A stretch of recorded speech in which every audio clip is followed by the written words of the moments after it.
Main engine start. 2, 1.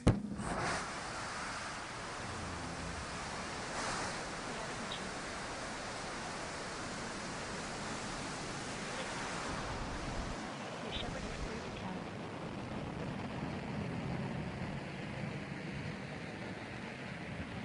And New Shepard has cleared the tower on her way to space.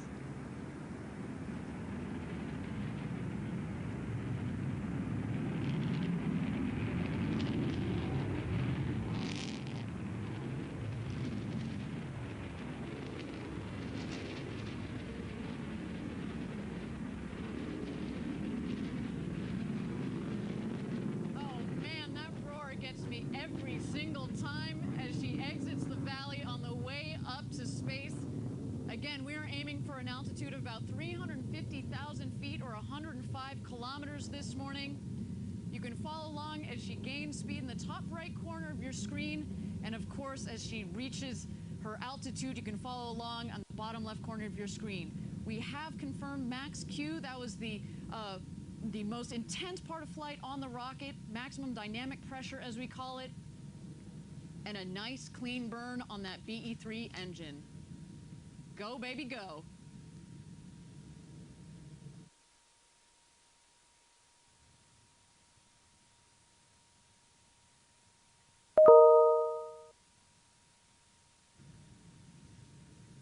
All right, next highlight on her way to space, main engine cutoff, or MECO as we call it.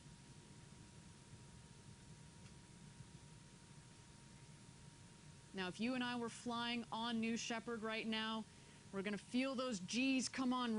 It peaks at about 3.5 G's or so. But as we've talked about on other webcasts, in the entire flight, you peak at about 5 G's, but just momentarily on descent, in fact.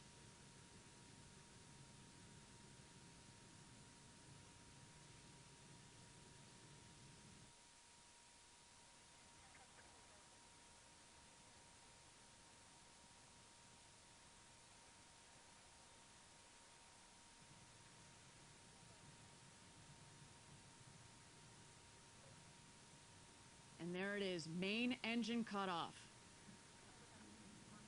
Great job on its ascent by that BE-3 engine, a liquid oxygen, liquid hydrogen engine. Designed, tested, and proven here at Blue Origin. All right, we're looking for separation here between the capsule and the booster. And separation is confirmed.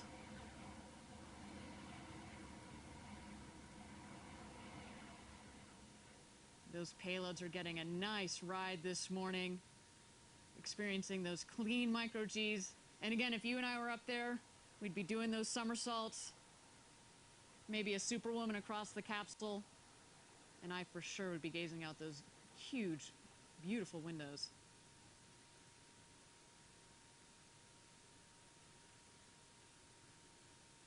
Now, as you can see from the altimeter, we're still climbing up towards space. But the speed is coming down, obviously, because we have turned off the engine. And in fact, you'll know when we hit apogee, when the speedometer on the top right corner of your screen goes to 0.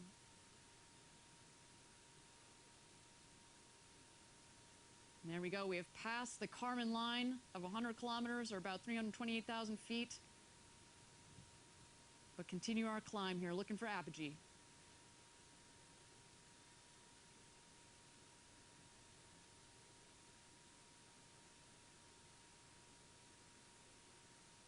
There you see the capsule on the left and the booster on the right side of your screen.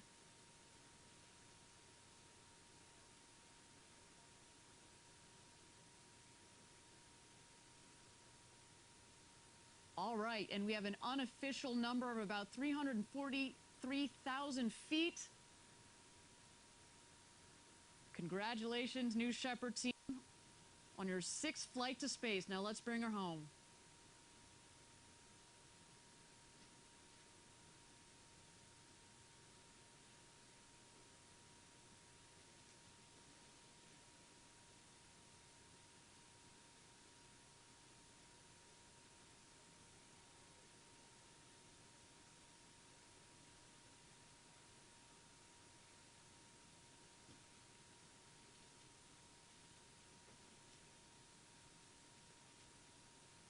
right, coming up shortly here, New Shepard is going to re-enter the atmosphere, which means, of course, that it's actually going to have air pressure for those control surfaces to push against to make sure that she guides her right. She's guided right back to the what we call our north landing pad, again, just 2 miles north of where she's taken off from. But shortly here, we're going to look for the wedge fins to deploy.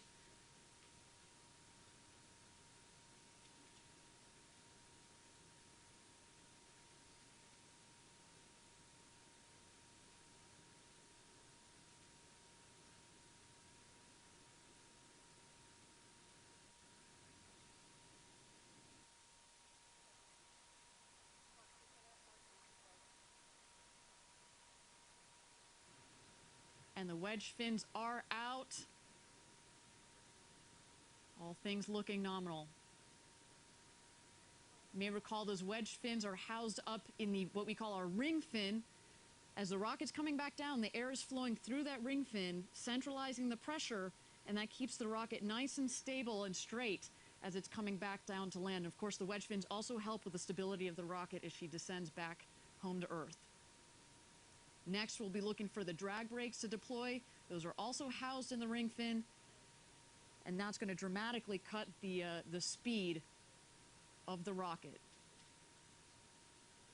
They, in fact, do most of the work in cutting the speed of the rocket as she comes back into land. And again, then we will look for the firing of the BE-3 rocket, the BE-3 engine, that will slow it to just 4 or 5 miles an hour as she touches down. There are the drag brakes.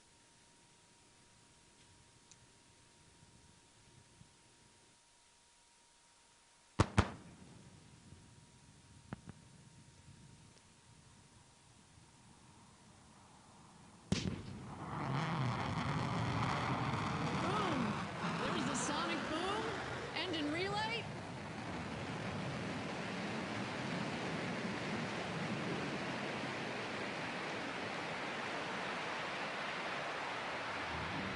Smooth, controlled hover back home and touchdown. Welcome back, New Shepard. A beautiful launch to space and back. Man, to think that that is its 11th consecutive landing.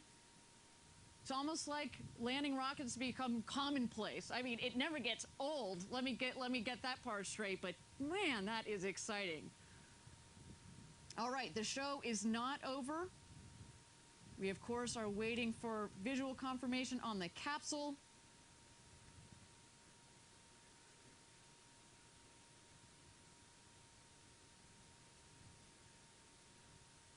There she is, and the drag brakes have gone back in, as well as the wedge fins.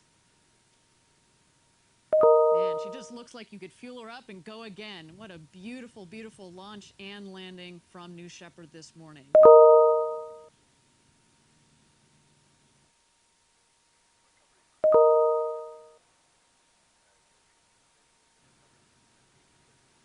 And there is the New Shepard capsule.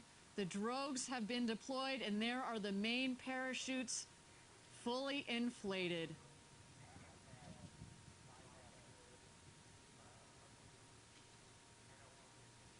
Almost poetic, that smooth descent under those big, beautiful, colorful parachutes.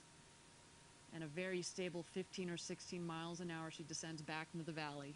Let's wait for her touchdown.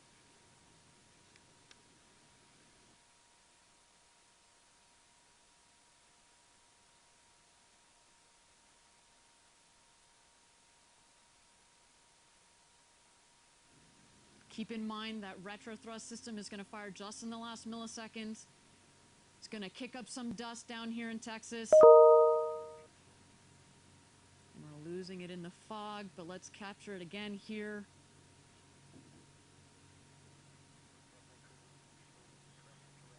Here she comes.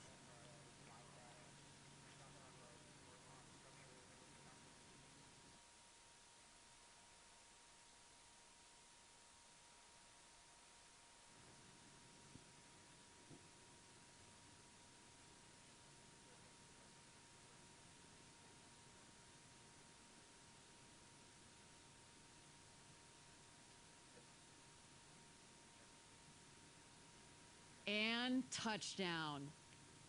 Just beautiful. What a spectacular launch to space and back. The 6 for that capsule, the 6 for that booster. Congratulations to our new Shepard team. Congratulations to our payload customer. It was our pleasure to give you a ride to space and back. We can't wait to do it again. I know that they are heading out to go check out their payloads and start crunching on that data. I have also seen our landing safety operations and recovery team. They have just departed over my shoulder. Of course, Caitlin Dietrich is in there as well. She's going to go give you some Instagram stories as we open up that hatch and check out those payloads. Look at that capsule. Man, I'd wish I'd been on board today. Okay, unofficial statistics for today's launch. Apogee, 343,061 feet. Maximum ascent velocity, 2,227 miles per hour. Our mission start time, 11:53 a.m. Central Standard Time. And mission elapsed time, 10 minutes and 16 seconds.